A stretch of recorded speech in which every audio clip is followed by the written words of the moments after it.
আইন আদালত যাই বলুক, তারা ইশরাক হোসেনকে ঢাকার দক্ষিণ সিটি কর্পোরেশনের দায়িত্ব নিতে দিবে না। এটা নিয়ে ব্যাপক ধরনের একটা আলোচনা সমালোচনা সৃষ্টি হয়েছে। আমি বলবো যে মাননীয় যে শব্দ, এই শব্দের অর্থটি কি?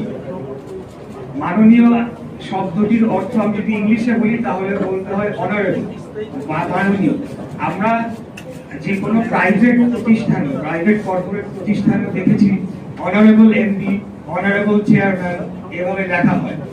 অতএব এই মাননীয় শব্দটাকে নিয়ে যে এত কথা হয়েছে, এর মাধ্যমে মূল যে বিষয়টা, এই সরকার যে সংবিধান লঙ্ঘন করেছে, এই সরকার যে বাংলাদেশের সর্বোচ্চ আদালতকে অবমাননা করেছে, বাংলাদেশের জনগণের যে আন্দোলন, যে ত্যাগ তিতিক্ষা, সেটাকে বৃদ্ধাঙ্গুলি দেখিয়েছে, ভোটাধিকারকে বৃদ্ধাঙ্গুলি দেখিয়েছে, সেটি করা হয়েছে এই একটি শব্দের মাধ্যমে।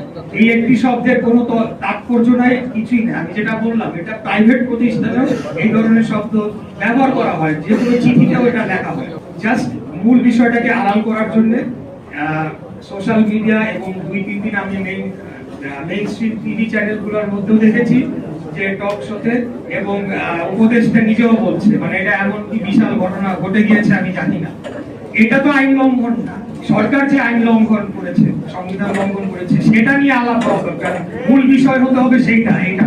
আমি মনে করি এখানে ব্যক্তিগত কোনো আক্রোশ নেই, ব্যক্তিগত কোনো আক্রোশের সুযোগ নেই।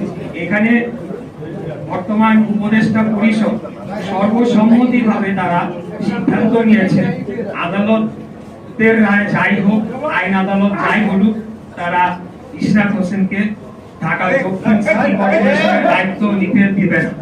এটির পেছনে আমি মনে করি সম্পূর্ণ রাজনৈতিক কারণ রয়েছে, এবং ঢাকা শহরের একটি কর্তৃত্ব প্রতিষ্ঠার চেষ্টা যে তারা করে চলেছে একটি নতুন গঠিত রাজনৈতিক দলকে সুবিধা দেওয়ার জন্য, সেটি বাধাগ্রস্ত হতে পারে, এবং সেখান থেকে প্রাপ্ত অর্থনৈতিক সুবিধা সেই দলকে গঠনের জন্য কাজে লাগানোর কাজ বাধাগ্রস্ত হতে পারে।